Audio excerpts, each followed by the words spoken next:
What is going on, everybody? We're back with the second part of the AFC West recaps. We're going to be recapping the two top teams in that division, the Chiefs and the Broncos, and we'll go ahead and start it off with the Chiefs. Now, I think the power rankings for this upcoming season has them at 9th.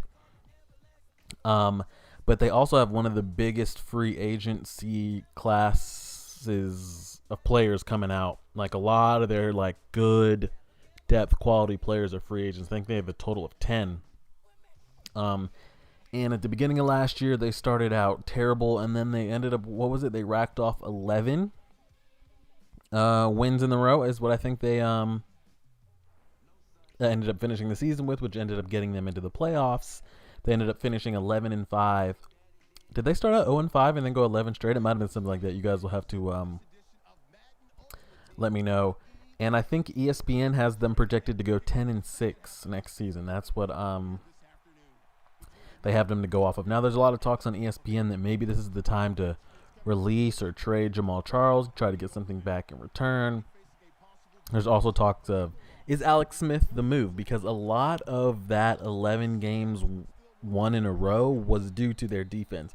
Their defense was absolutely just beasting over that span. I had them in fantasy football, and they would just rack up points and until eventually they ran into New England and lost in the playoffs.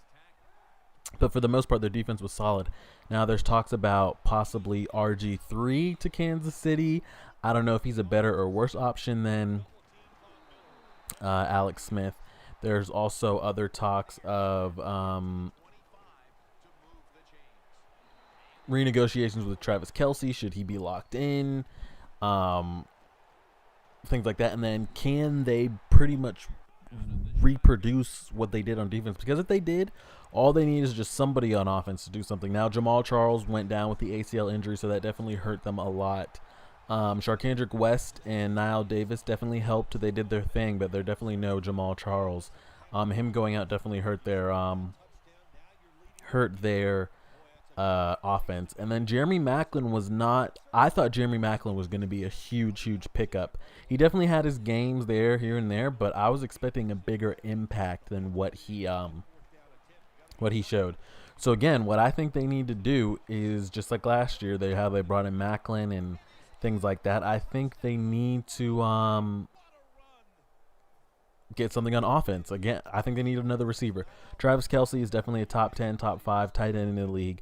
Jamal Charles again, when healthy, top 5, top 10 running back in the league. They need to tighten up the O-line and find themselves another receiver. Again, whether it's through the draft. Now, they pick later, and again, like I told you guys in the last video, this isn't a draft that's like filled with offensive star skill players. It's more lineman based and those kind of things. So they can find a lineman, definitely do that. Do they go cornerback again? I mean, they got Marcus Peters, and he ended up being an absolute stud this year. If you guys play Madden or know anything about the Chiefs or really watched, Marcus Peters was an absolute beast.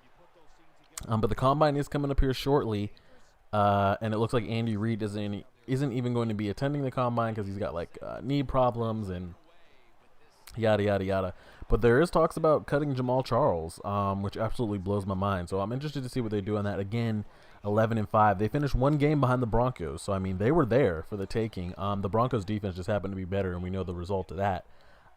And the Chiefs ended up finishing 30th in passing offense, 6th in rushing, and they were the 9th highest scoring team. In points against, they were 3rd. So that defense was definitely huge. I just think, again, their defense is set. They just got to tighten up. They really kind of broke down against the Patriots and got exposed there on 3rd down a lot in that divisional game. If they tighten that up, I think they'll be fine on defense. They got just Houston and Dontari Poe, and their secondary is looking good. Maybe find themselves another safety or so. Find something on offense, and is Alex Smith your option? So that's what the Chiefs need to decide to do. Now, moving on to the Broncos. Again, if you watch football and you know, Denver Broncos won the Super Bowl. They ended up getting the first round in the AFC, or the first seed in the AFC. They ended up finishing 12-4. There was a chance that they might slip and get that wild card, but they were able to hold off the Chiefs. They're 14th in passing offense, 17th in rushing, 18th in points scored for, and 4th in points scored against their defense. Now, we know their defense was an absolute beast. Von Miller is amazing. Amazing. I definitely think he's helped resurge DeMarcus Ware, because so much pressure is taken off of him, because in Dallas, DeMarcus Ware, like, he was the only real pass rushing threat. They had great linebackers in Sean Lee and stuff, but it's just really making DeMarcus Ware shine and all that. Now, the biggest question is going to be, what does Peyton Manning do? If I'm Peyton Manning, I take my Super Bowl, I get on out of here, and I do what I got to do. Do I think they can repeat? I don't know. For a defense to play like that 2 back-to-back seasons. Now, we saw Seattle do that, make back-to-back Super Bowls and then eventually lose to the Patriots. But the way they were playing was just ridiculous. I think the teams are going to have an offseason to look at it, because the difference between Seattle's back-to-back Super Bowl defense, Super Bowl appearance defense, and this one, I feel like they had Denver's is more player-specific. I feel like if you neutralize Vaughn and kind of like slow down DeMarcus, things are a lot better. There's no Sherman, there's no Cam, there's no Bobby Wagner. Now they're definitely star players over there. You know, there's some good players, but I don't think it's one of those crazy defenses. So what does Peyton decide to do? Osweiler's the future. I think he showed he can play, so it's not like they've got to find themselves another quarterback. I don't even if they were to go to put money into a new quarterback, I wouldn't even do that. Just whatever he decides to do. If Peyton decides to come back, then come back and he'll play. It's not like they're going to sit him again. I mean, he could have an episode again where he goes games throwing back-to-back interceptions and they bring Brock in and do all that crazy stuff. But I definitely think that if Peyton comes back, he plays, and if not, you move on, and that's why you have Brock on the team, and that's why you did what you had to do.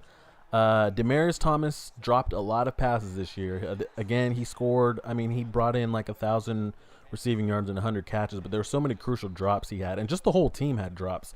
So I think they need to fix that. I think the receivers are fine. They needed to figure out what they're going to do at tight end, because once Julius Thomas left, they had sparks of good tight ends, but nothing too crazy. I think I'm not sold on Aqib Talib, even though he played for us in New England. If they find themselves a cornerback, and some kind of tight end, and figure out how to tighten up that offensive line, because at times that offensive line did get exposed. But I think they'll have a good job. And can they repeat? I mean, if that defense plays like they did, they have a damn good shot. So that is the AFC West recap, boys. Let me know what you think. If any of those 4 teams were if any of the 4 teams we discussed these past couple days were your team, the Broncos, Chiefs, Raiders, or Chargers.